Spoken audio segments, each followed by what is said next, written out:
Well, the first ballets were ballets about my black roots. I lived in Texas in the South, the United States, until I was 12. Came to Los Angeles when I was 12. So I had lots of what I call blood memories. Blood memories about Texas, old blues and spirituals and gospel music and ragtime music, all of the things, folk songs, all those work songs, all that kind of thing that was going on in Texas in the early 30s.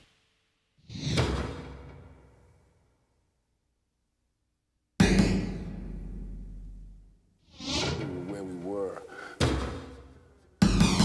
transmit through discipline, move members move.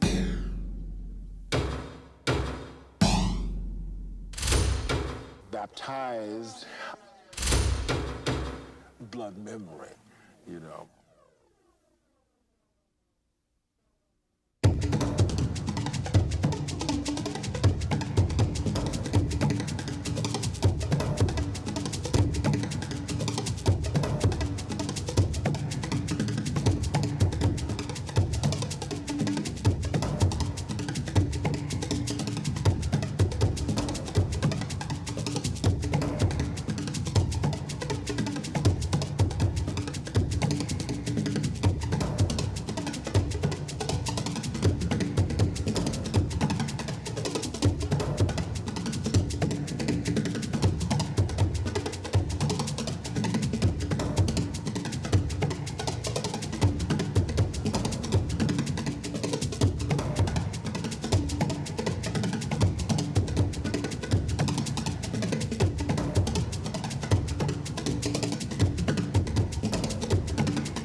The inspiration for the dance was the fact that Mr. Ailey had passed away, and always from childhood I thought that I had God in my ear, and if I had God in my ear and Alvin went to God, then I could still talk to him, and I could still envision him, and his spirit would remain with me.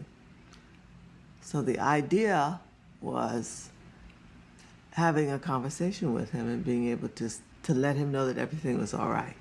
She had an idea of making a message that that Alvin's dream was going to go on and on and on, almost like a continuing staircase of people constantly moving in a spiral, that it would never end. And I understood that concept. And then she knew exactly how she wanted to do it. She wanted me to interview the dancers, and that I would present her with the text, and that ultimately I would speak their words and they would dance their words.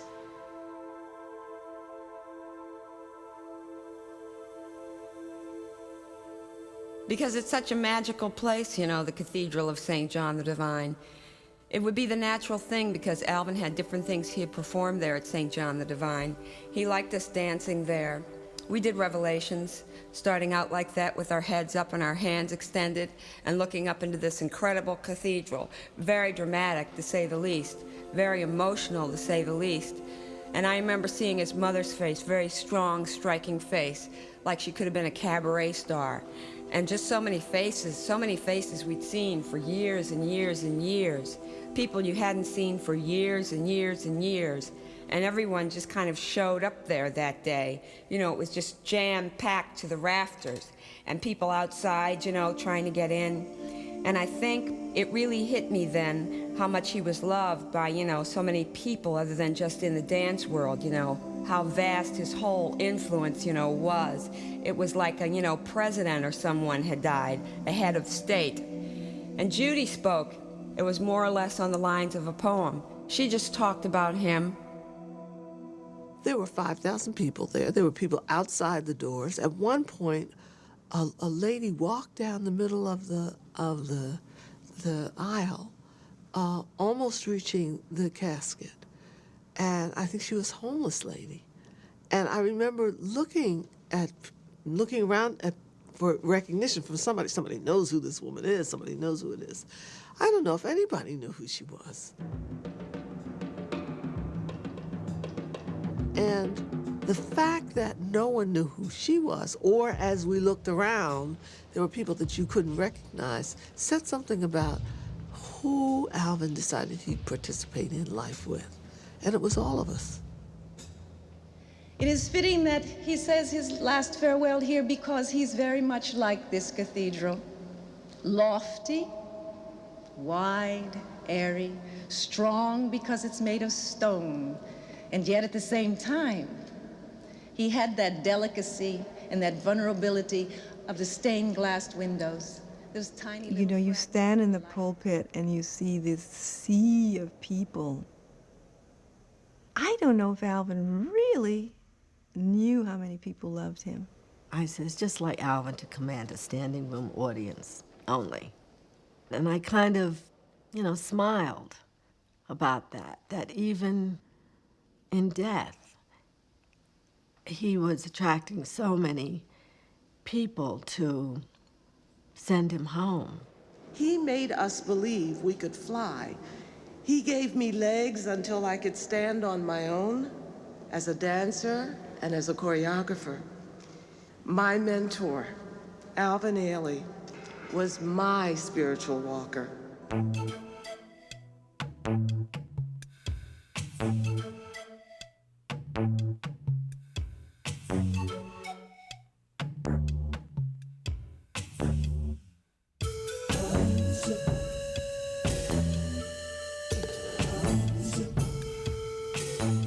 I read about spiritual walking. That's what we were walking spiritually this way. That he gave me legs to walk on, that I could sit on his wings and fly.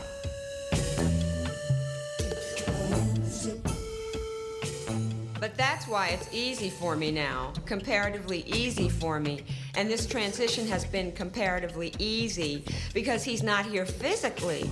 But I expect, I always think Alvin's gonna walk in the door any 5 seconds.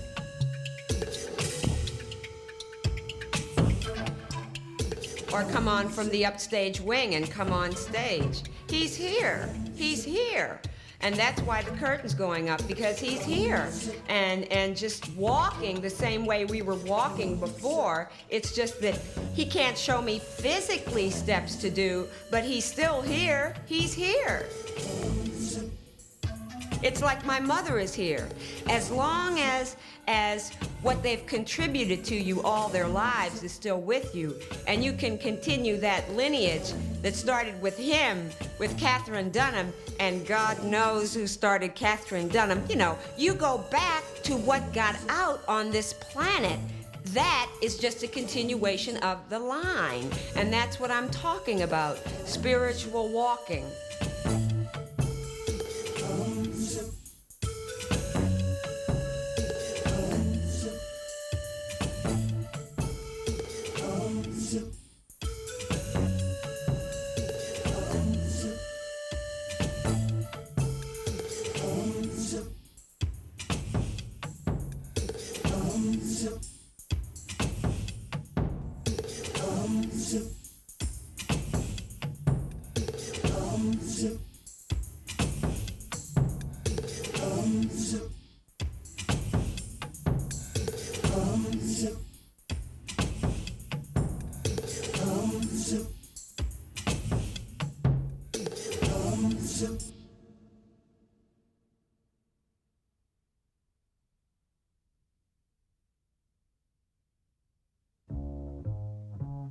We were in high school, and I remember he was a very quiet young man, and he took gymnastics class, and that's where I first saw him move. he was really rather exceptional, and he had the splits and all that. And I told him, I said, my God, you should dance, Alvin. And he gave me a kind of a quizzical look, and I forgot all about it, and we go our separate ways, in school. Well, I started dancing when I was about 18 years old. And there was a wonderful lady at our school who was a dancer and did a wonderful kind of thing that she called modern dance. So I persuaded her to take me out to the studio where she was studying. So I went out and there found a wonderful man named Lester Horton, who was a genius of a choreographer and a teacher. And I became completely involved in modern dance as an expressive medium. He was handsome, not skinny, had impeccable taste. And when he dressed up, he looked just beautiful. The first time I saw Alvin Ailey was in Philadelphia at the Walnut Street Theater. My greatest revelation was wading in the water. I saw him move like nothing I'd ever seen move before.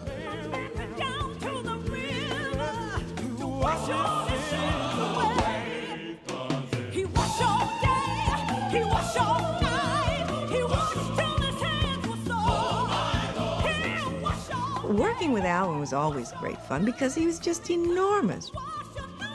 And he attacked everything. He was, but very shy at times. Once he got going, he was just wonderful. Like I said, Alvin was very quiet. And sometimes you'd forget he was there, believe it or not, because he kept to himself. And then, of course, he left and he came back. So it was hard to keep track of him, It was very hard to keep track of him.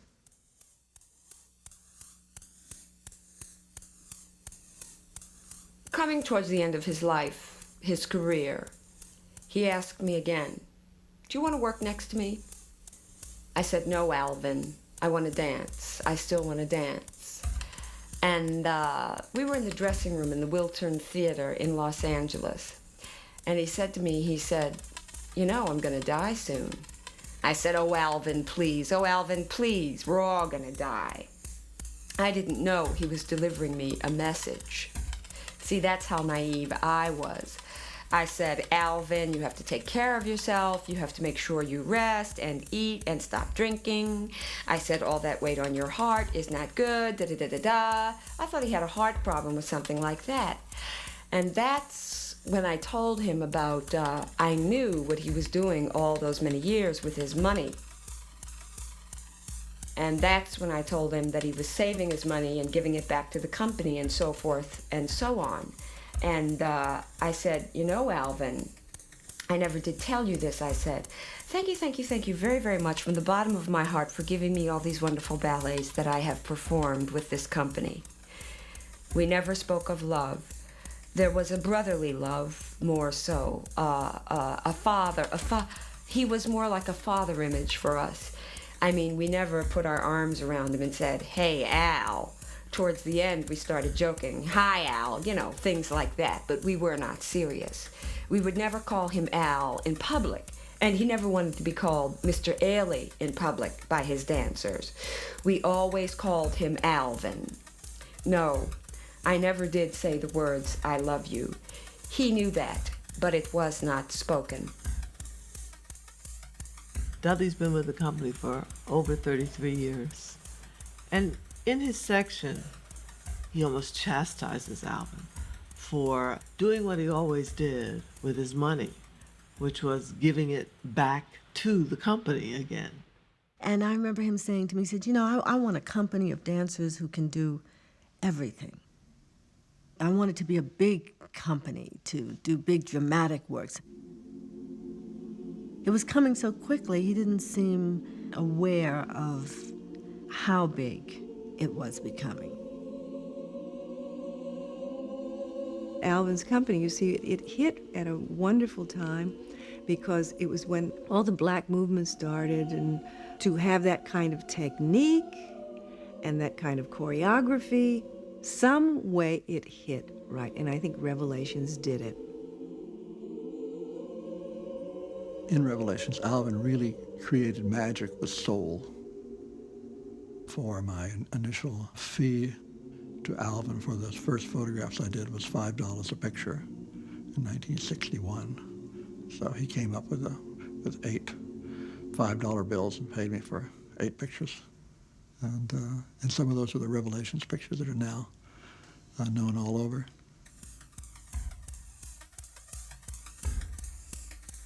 Who could ever create a ballet like Revelations and have a meaning for every little thing? And I was Catholic, but I wasn't really religious. And I've gone to Baptist churches, and they would get the Holy Ghost, and I would just sit there and watch this go on and be like, what's going on? Until I got here and saw Revelations and saw the last section, the yellow section. I was like, okay, now I get it. And each ballet is like a magical meaning. Like I want to be ready. It's not just a man on stage in a pool of light. Here's this 2-3 minute solo, and we all know that the man in the pool of light and the stuff he's doing before his death is like preparing him to die. And he goes up and he goes down and he touches the water. And I still think, how did Alvin ever think of half the things that we do? If he was here today, I would say, what made you think of Fix Me Jesus or Thinner Man? I think he was pretty deep. But nowadays, it's not really from inside. It's not really deep down inside. The people back then, they had to share in the audiences. I mean, real life things. I mean, I have nothing. Like I said, I've never gone to church, so I have to fake it. But I have to feel it within myself. But it's hard for us, some of the younger dancers, to let out our feelings because we don't have slavery and war and the Depression to look back on. I mean, we have AIDS. I think, a lot of people do things for the issue of AIDS, but they don't do things about it. Looking at the old tapes and the old company and looking at the company now, things have really, really changed since back then. For the future, I don't know. I don't know what's going to happen.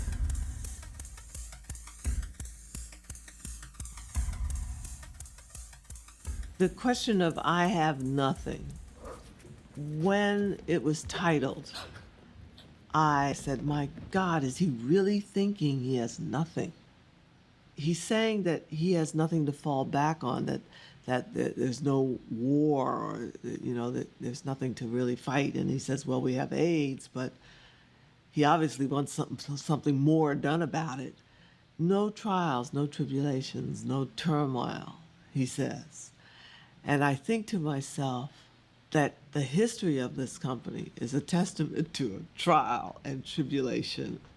And the fact that he is a young African-American man on stage in the theaters of the world came from one man 40 years ago.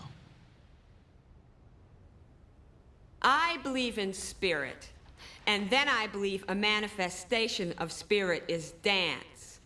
I think it's coming from spirit first, and then comes the brilliance of the vehicle, the human being that adds to what's already been given. Spiritually, I always say, go to the wall. Go to the wall. If you can't push it to the wall, then you're not gonna find out anything. If you can't go any further than you've been yesterday, then what's the point? And what are you waiting for?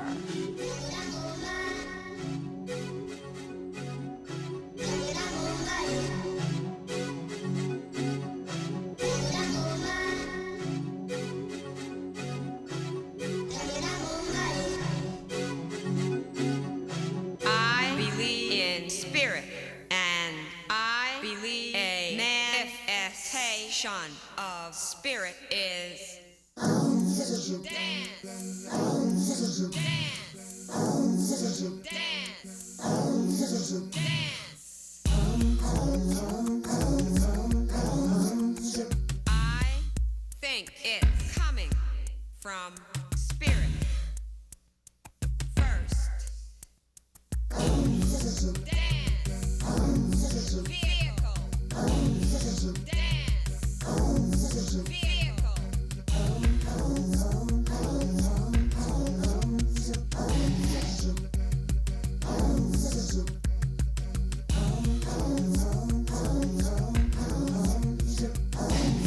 And then comes the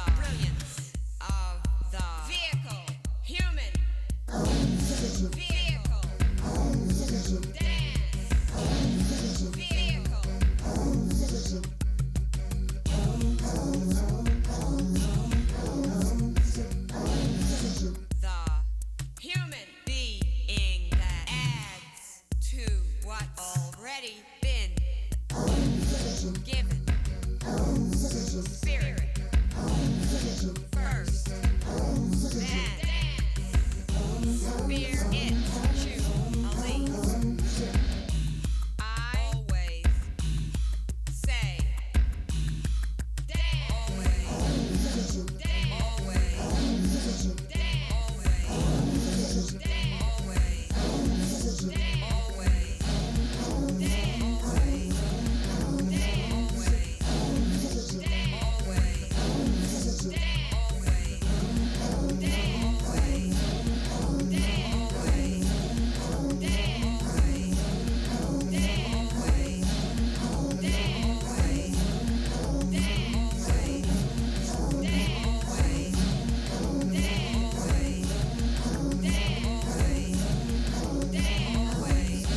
Dance.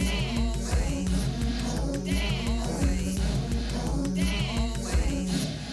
Dance.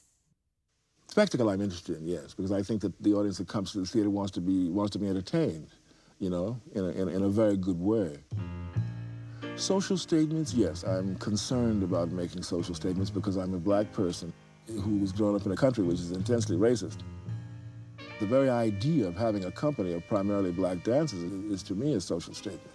It's a political statement, too. I can't deny that.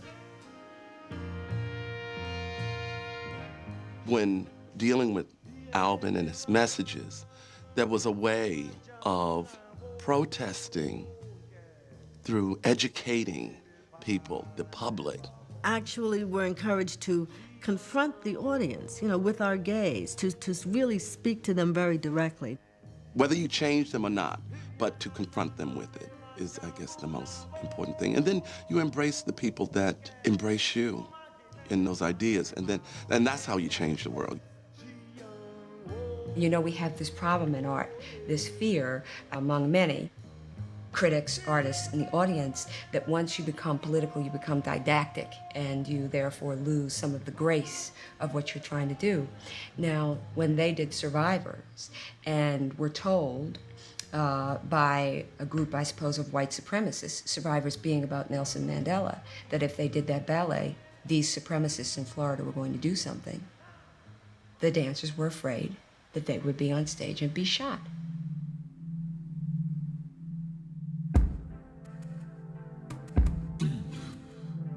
Nelson Mandela story, Survivors. This ballet, he have to do something about it. He would like to speak about it. So he made that ballet called Survivors. We had a bomb scare. Yeah, City Center too, and Florida too. Clearwater. That time Clearwater having a series of killer, like a racial killer. And so around. And we put the Survivor on the program. And we receive a phone call, threatening, if you're gonna do that ballet, we're gonna do something like that. Then Alvy's not around. Theater director came, he is so scared, and the dancer's scared. I don't wanna be on stage to get shot during this ballet. And the director said, I'm receiving all those phone calls, and let me think about it. I'm not gonna give answer now, but let me think about it. I went to the dressing room and they sit down. I sit down and start thinking, because when Alvin asked me to do this, helping him, this ballet, I go over the day first. What we talk about? What we talk about is because of this kind of thing against, that's why he's making ballet. If we say, oh no, we're scared, I'm not gonna do this ballet, that was they're looking for. So Alvin wanted to do this ballet to why he want to make this ballet is because against those prejudiced, uneducated thought. So I said, that's what is the ballet about. So I went to director, I'm gonna do this ballet. I went to dancers, I will take full responsibility, whatever I can do, but please, best you can do, this is a ballet about against these people threatened because you're doing your skin color, because what? Female, male, doesn't matter. This ballet is about that. We have to fight. So I told dancers very upset because they scared. They're the one on stage. And We began the ballet, and the audience loved it.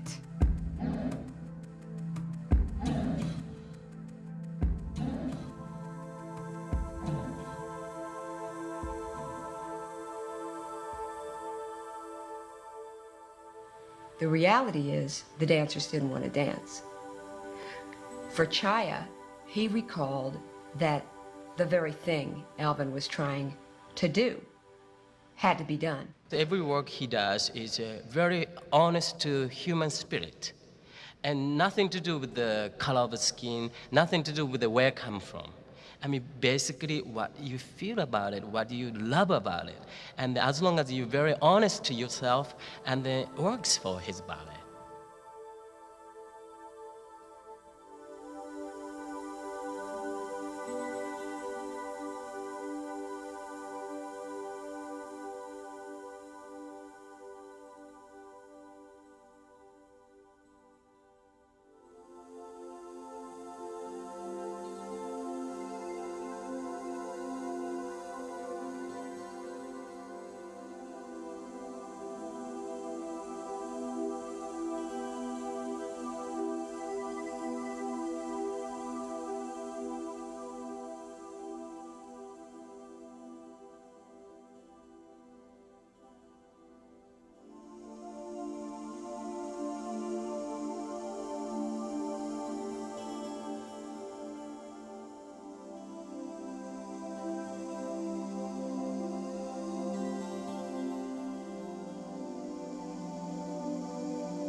Dancing is always a work through spirit. You work hard, you train, you study, you do everything you can do to hone the instrument. But ultimately, it is about what is going on inside of you. And if Alvin Ailey has influenced generation after generation after generation based on that spirit, then it still should be touching you. It still should be coming at you to take you to higher ground.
Alvin had a wonderful instinct about human beings and about what was inside that you could bring out. And he nurtured that. He encouraged that. The initial words he would say to all of us, and that is about dancing from your gut, about dancing from inside, about sharing your sensitivity, but truthfully. And he taught us that. Within the company structure, dance structure, you're always going to want certain things physically. And that's in everyday life, I guess. And some things you can achieve. Okay, you can go to the gym and pump up your body a little more, or yoga classes and floor bar classes to lengthen what you have out. And to understand that everyone is built differently, and that's the bottom line. And you can achieve more through more of that discipline stuff and more of the concentration, but you have to be willing to set your mind to it and willing to understand that it will come to the degree that it will come. You have to constantly remind yourself that it's a natural part, that it's different. And what you do have, remember that it has something to offer. And it's hard, honestly, it's very, very difficult because there's the human spirit always wants to be accepted as well. And the search for perfection, that body over there looks better than this body over here, that body looks better in that, you know, all that craziness. And the fact that the bottom line is, with all the technique and trying to achieve higher legs and a more slender body and a prettier face. And the other thing is that it's about the human spirit, and it's about reaching people, as simple as that. That's one of the very, very perfect things about this company, especially in this day and age. That thing is what was perfect about Alvin Ailey. Him talking about reaching people and making dance accessible to all peoples and the human spirit, and encouraging the dancers to be individuals. He liked individuals.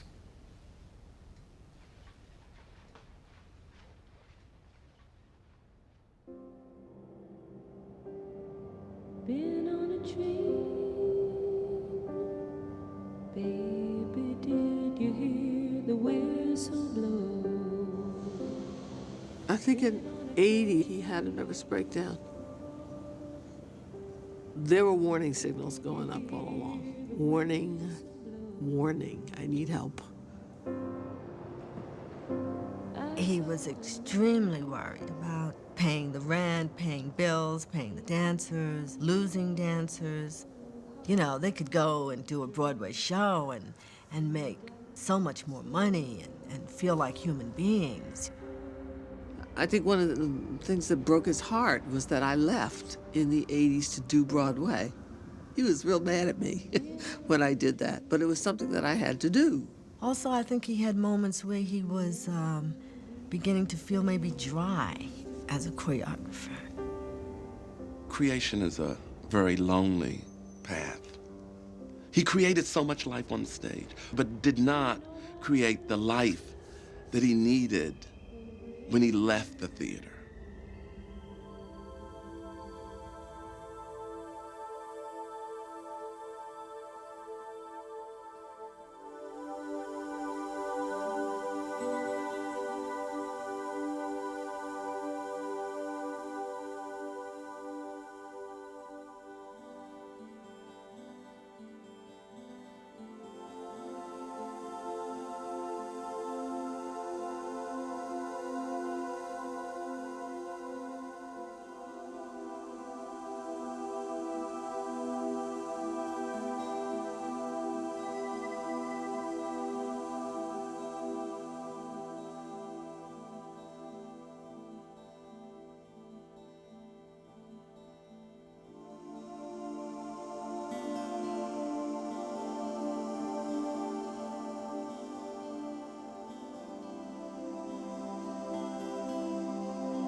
I've been here now this is my 9th year, and it's been a long time dream for me, basically.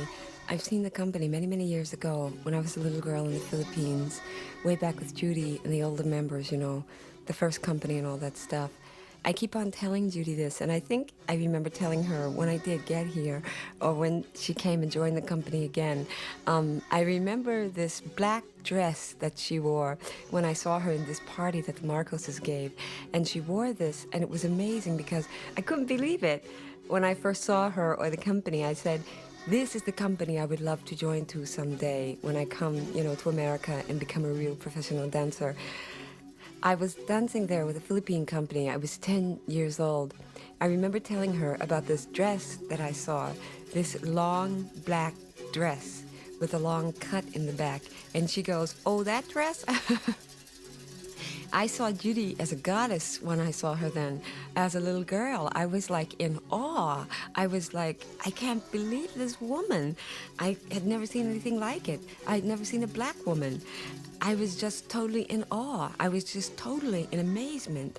And then to have seen her here and to work with her here, and I was just like, yes, Judy, whatever you say, Judy. And I always say that there's nobody else that I feel that could have gone in Alvin's shoes. I mean, she had her own shoes, but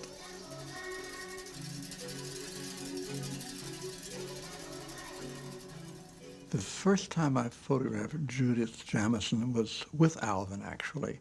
And it's almost as though we knew at that moment that he had found a peer, somebody to understand and do his work.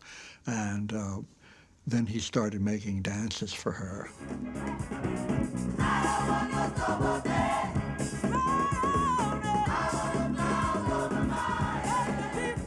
I made Cry in 1971 as a birthday present for my mother. It's a tribute to black women. It has to do with the struggles of black women in an abstract way.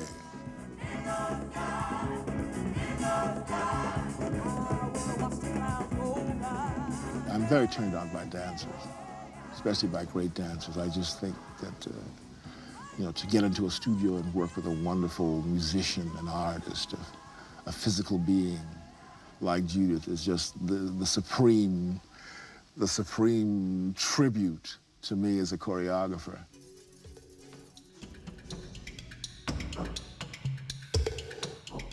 Alvin would stress elegance. When he went over here to a gala reception and opened his mouth, they were like, where did he come from? They couldn't believe the words he was saying because, first of all, he gave you such a he had such a humanistic quality. You were like, where are these words coming from and how is he making me feel like this? Words like the way he would explain things about the way you would feel about, let's say, whores in a whorehouse coming to church. So Alvin would stress elegance. On the other hand, he's slapping around here with his heels out, walking on the back of his penny loafers.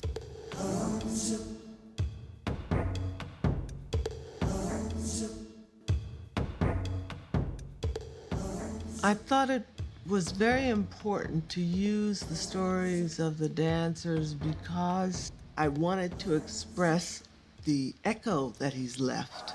What is that doing to them now? Because some of them are living on those echoes. And what does that mean to them? My grandmother, she still lives in Central Africa. I'm very glad to have my grandmother around. You know, in Africa, they just leave. That's all she does now. That's all she ever does. She just leaves. You know, like life. She eats, leaves. Some people in Africa, that's all they do. There is nothing to life but leave. And she was beautiful. She doesn't speak well French. She speaks this language called Sango, and it's a dialect that only has 500 words. So you can't go around with that. You know, I mean, really? 500? 500? So when I'm speaking about like profundity, like a French language or an English language or a Latin language can get to, Sango doesn't go anywhere. It goes to, I want to eat, how are you, I'm hungry, I'm hot, and that's it. That's it. So they help themselves with French since they were colonized by French. So they use a French word here and there to, you know, to get it together. She doesn't know how old she is. She has a passport saying born around, but she's just very down to earth. And every time I go back to Africa, it takes me a long time to come back spiritually into America, just because we just too much of full of bull. You know, I'm too much of it's too much of bull, but the environment make it this way. But every time I go to Africa, it takes me usually 2 or 3 days to drop the mask, you know, the mask that doesn't have to be there. This old thing that doesn't have to be there. And she makes this process goes very quickly just because she's her. She doesn't have to have a mask. And my mother is the same. There is nothing to hide and nothing to expect. It's just there. Just live it, and that's it. And then when I come back, and it takes me a long time usually, and sometimes it is painful, you know, because you in the subway, just came back from Africa, you just want to smile to everybody, you know what I'm saying? You just want to smile. Life is beautiful and stuff, and you see this person, this homeboy coming to you, hey, yo, what's up? And come back, Karine, don't smile to this one. You're going to be in trouble. And it is painful. It is painful sometimes because you have to realize the mask that you drop, you got to pick it back up and bring it back to your face because it won't work this way. And what would happen if we didn't have the mask? I don't even want to find out. Not with the people I'm not friends with. You know, you get a little... It gets a little vulnerable. It's very vulnerable, very, very vulnerable. And I think you can only, you can be vulnerable with certain people, but sometimes you have to put back the mask, you know, and say, okay, step back. You're going a little too far or whatever. But when I am there, the mask, even if I don't want the mask to drop, eventually unconsciously it will. Definitely it will go down.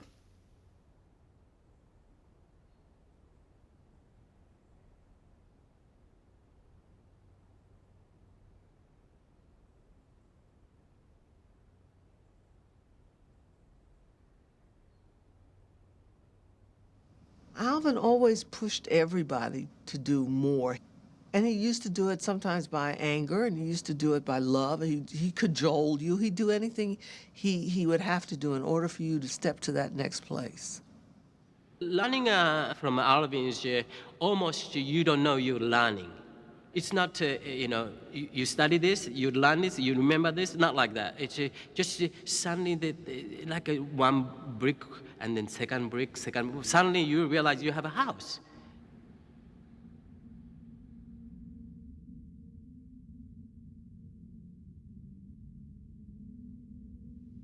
I think there's a beauty in ugliness, too. I consider myself one of those ugly dancers. Sometimes there's some people you see perform, and it's so odd or so strange. And there's a beauty in it that you appreciate. Or a reason why you can't stop looking at this person. And this person is really sending a message to you.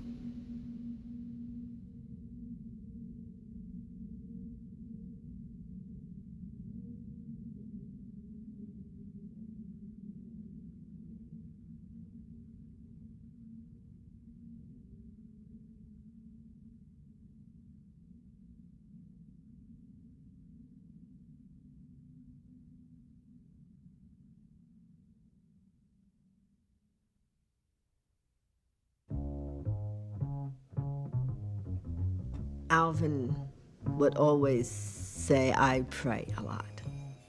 I remember hearing him one day, but we never talked about him.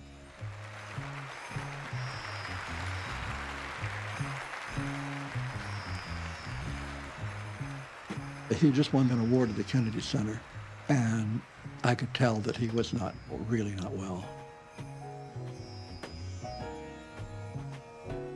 I felt I should do a final session with him, and I wanted to do it with his mother, just for sentimental reasons, if no other, because I didn't even know his mother. But it was sort of a going home picture for me. I had the feeling that this would probably be the last time I would be photographing Alvin. Just a month or so later, he was gone.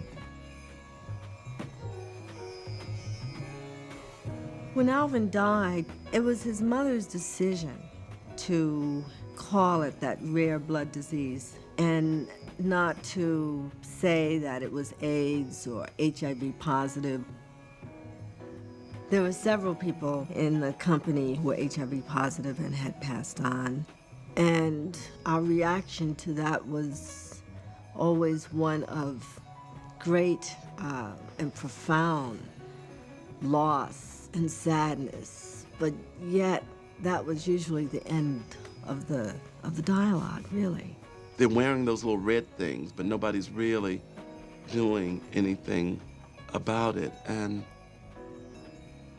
you're in a quandary. I mean, you know, they're in the beginning very concerned, and then, you know, people kind of lost interest in it, and then it's, you know, they almost begin to speak in code, like, oh, he has it, you know, he has that look. Maybe there wasn't closure when he died so soon. And I remember everybody throwing flowers at the end of, you know, the performance, which was like 3 days later we opened. And everybody was pelting his picture on stage with the flowers. And then we ran out of flowers. And the curtain came down and everybody wept and took all of that pain home with them. And then they came back the next day. It was the next performance.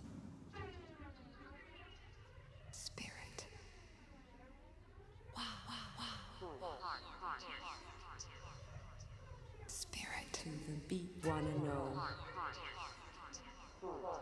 conceived, spirit, conceived, spirit, wanna know, dance, be self, spirit. Wanna know, spirit, spirit, spirit, wanna know, dance, be self, spirit, little self, wanna know, spirit. Spirit.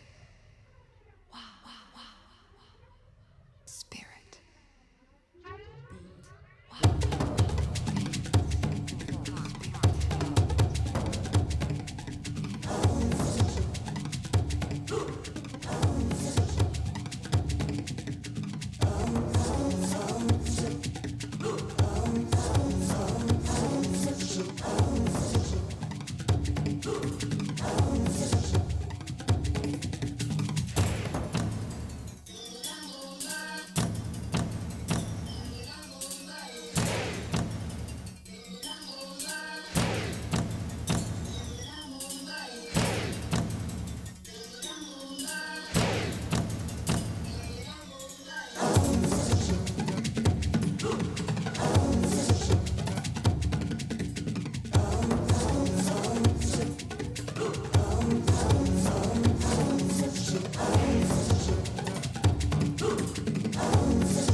I like personalities. I don't like cookie-cutter dancers. I like people who have imagination, you know, who color movement, who express who express themselves through the movement. I always tell my dancers that the most unique thing in the world is you. You know, that if you can take these steps and show us yourself through it, then that will be an extraordinary experience for the audience. I'm Sylvia Waters, former dancer with the Alvin Ailey American Dance Theater. My name is Masazumi Chaya. I'm Associate Artistic Director of Alvin Ailey American Dance Theater. I'm George Faison, director, choreographer, producer.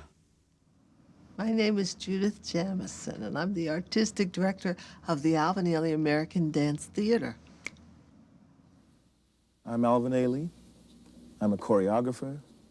I'm a black man whose roots are in the sun and the dirt of the South. My roots are in the blues, in the street people whose lives are full of beauty and misery and pain and hope. My roots are also in the gospel church, the gospel churches of the South where I grew up. Holy blues, paeans to joy, anthems to the human spirit. I love you in a place where there's no space or time. I love you for my life. You're a friend of mine. And when my life is over, remember when we were together. We were alone and I was singing this song to you. We were alone and I was singing this song to you. We were alone and I was singing this song.